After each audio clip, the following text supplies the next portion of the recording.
Hello दोस्तों, तो कैसे हैं आप सभी। आज मैं आपको बताने जा रहा हूं कि इंडियन पोस्ट जीडीएस के ऑनलाइन फॉर्म फिल कैसे करते हैं। तो सबसे पहले हमें गूगल में सर्च करना होता है जीडीएस ऑनलाइन फॉर्म। इसके बाद India post GDS online form 2026 पर हमें क्लिक करना होता है। जैसे ही हम इस पर क्लिक करते हैं तो हमारे सामने एक और पेज ओपन हो जाता है। इसके बाद हमें ऑनलाइन रजिस्ट्रेशन फॉर्म पर क्लिक करना होता है। इसके बाद जीडीएस की मेन वेबसाइट ओपन हो जाती है, जिसकी स्टार्टिंग डेट की यदि बात करें तो 30 जनवरी 2026 स्टार्टिंग डेट थी और एंड डेट फॉर्म क्लोज होने की डेट 14 फेब है। इसके बाद click here to register and apply पर क्लिक करेंगे। इस पर क्लिक करने के बाद एक और पेज ओपन हो जाता है, जिसमें सबसे पहले कैंडिडेट लॉगिन। जैसे कोई कैंडिडेट पहले इस साइट पर रजिस्टर्ड है तो कैंडिडेट लॉगिन पर क्लिक करेगा, यदि नहीं है तो न्यू कैंडिडेट रजिस्ट्रेशन पर क्लिक करेगा। जैसे ही न्यू रजिस्ट्रेशन पर क्लिक करते हैं तो सबसे पहले हमें contact information mobile number fill करना होता है। इसके बाद ईमेल आईडी यहाँ पर फिल करनी होती है। ये दोनों फिल करने के बाद हमें सेंड ओटीपी पर क्लिक करना होता है। इसके दोबारा तुम्हारे द्वारा दर्ज की गई ईमेल आईडी और मोबाइल नंबर पर एक ओटीपी सेंड होगा, वह आपको इसमें फिल करना होता है। यह फिल करने के बाद वेरीफाई ओटीपी पर क्लिक करना होता है। वेरीफाई ओटीपी पर क्लिक करने के बाद हमें नेक्स्ट पर क्लिक करना होता है। जैसे ही नेक्स्ट पर क्लिक करते हैं तो हमारे सामने एक और पेज ओपन हो जाता है। सबसे पहले एप्लीकेंट नेम हमें दर्ज करना होता है, जो कि एज पर 10th की डीएमसी पर आपका नेम है। के बाद हमें डेट ऑफ बर्थ यहाँ पर सिलेक्ट करनी होती है। डेट ऑफ बर्थ सिलेक्ट करने के बाद हमें सिलेक्ट जेंडर पर क्लिक करना होता है।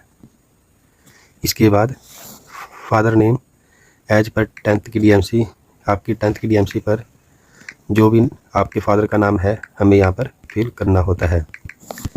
इसके बाद mother name as per 10th secondary school certificate.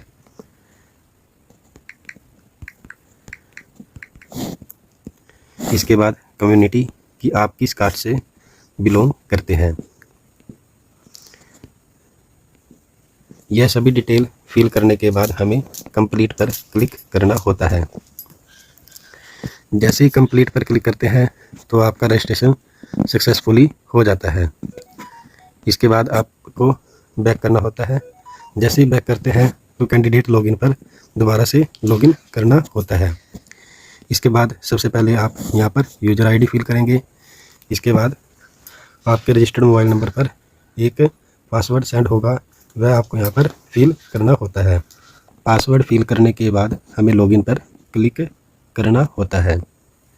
जैसे ही लॉगिन पर क्लिक करते हैं तो आपके रजिस्टर्ड मोबाइल नंबर पर एक ओटीपी दोबारा से सेंड होता है, वह आपको यहाँ पर फिल करना होता है।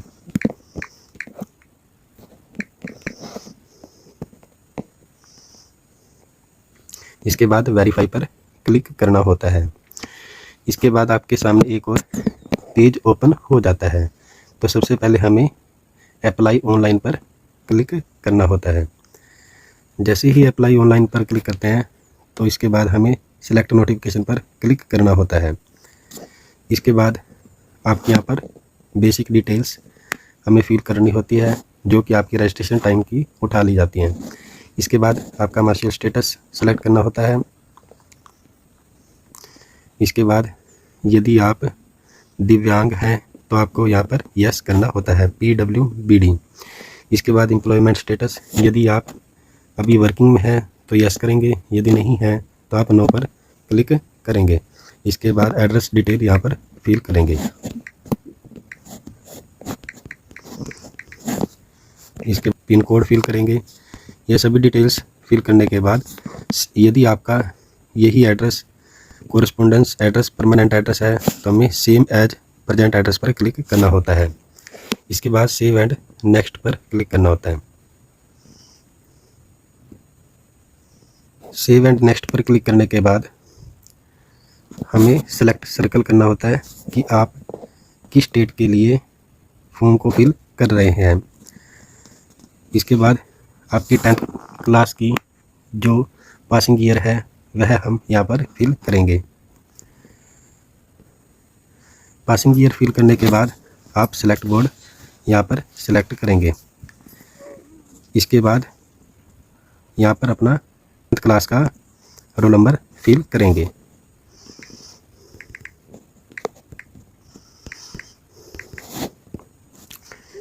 यह फिल करने के बाद हमें दिए गए सब्जेक्ट के यहाँ पर नंबर फिल करने होते हैं।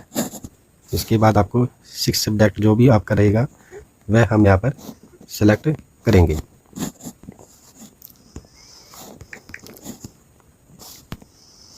यह फिल करने के बाद have you studied any additional language, यदि आपके पास कोई एडिशनल सब्जेक्ट है तो आप यहाँ पर यस करेंगे। यदि नहीं है तो नो पर क्लिक करके सेव एंड नेक्स्ट पर क्लिक करेंगे। सेव एंड नेक्स्ट पर क्लिक करने के बाद हमें सेलेक्ट सर्कल पर क्लिक करना होता है। इसके बाद सेलेक्ट डिवीज़न पर क्लिक करना होता है। जैसे ही हम सेलेक्ट डिवीज़न पर क्लिक करते हैं तो हमारे द्वारा फिल किया गया सर्कल की जितनी भी पोस्ट हैं हमें सभी शो हो जाएंगी। इसके बाद आप अपनी प्रेफरेंस के अकॉर्डिंग इन्हें सेलेक्ट करेंगे। प्रेफरेंस फिल करने के बाद हमें सेव एंड नेक्स्ट पर क्लिक करना होता है। जैसे ही सेव एंड नेक्स्ट पर क्लिक करते हैं तो हमारे सामने फ़ोटो एंड सिग्नेचर अपलोड का ऑप्शन आता है। सबसे पहले हमें अपनी एक क्लियर जेपीजी फॉर्मेट में पासपोर्ट साइज फ़ोटो अपलोड करनी होती है। इसके बाद सिग्नेचर अपलोड करना होता है। इसके बाद I confirm that I have read and agree to the above declaration, ये सभी डिक्लेरेशन अच्छे से रीड करने के बाद आई कन्फर्म पर क्लिक करना होता है।